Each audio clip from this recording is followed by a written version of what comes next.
Garliavos įvykius savarankiškai tyrusi visuomeninė komisija paskelbė savo išvadas. Teisėjai Neringai Venckienei palanki komisija skelbė, kad per mergaitės paėmimo operaciją buvo naudotas smurtas, o mergaitė mamai nusprendęs atiduoti teismas suklydo.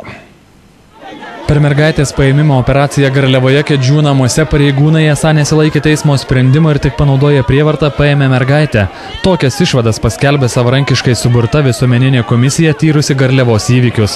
Komisija skelbė, esą smurtas naudotas prieš teisėją Neringą Venckienę ir prie namo budėjusius žmonės. Buvo nepagristai pažeidžiama žmonių laisvė judėti, nepagristai žalojami žmonės, žeminamas jų orumas, su jais žiauriai elgiamasi, pažeidžiama žmonių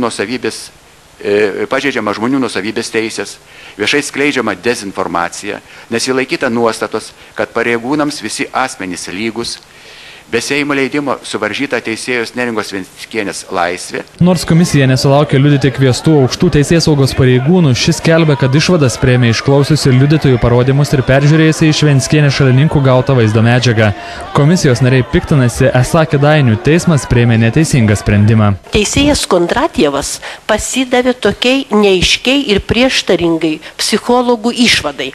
Psichologai teigia, kad mergaitė suvokia, kad pagal savo amžių jos protinis išsivystymo lygis yra pakankamas, bet po to rašo, kad ji nenori kalba, kodėl ji nenori gyventi su motina, o nori gyventi su globėja Venckienė. Visuomeninė komisija savo išvadas reikalauja prijungti prie Venckienės neliečiamybę tyriančios Seimo komisijos medžiagos. Komisijos pirmininkas sako, su išvadomis nesusipažinęs ir nekomentavo ar peržiūrės išvadas. Visi gali, ką nori sugalvoti ir ką nori daryti. Aš šitos informacijos neturiu ir negaliu nieko atsakyti. Parlamentinė komisija šią savaitę jau turėjo pateikti išvadas dėl Venckienės, bet Seimas leido komisijai darbą pratęsti dar savaitę. Komisija turi posėdžiauti ir šį vakarą uždarame posėdėje. Išvadas Seimui tikimasi pateikti laiku.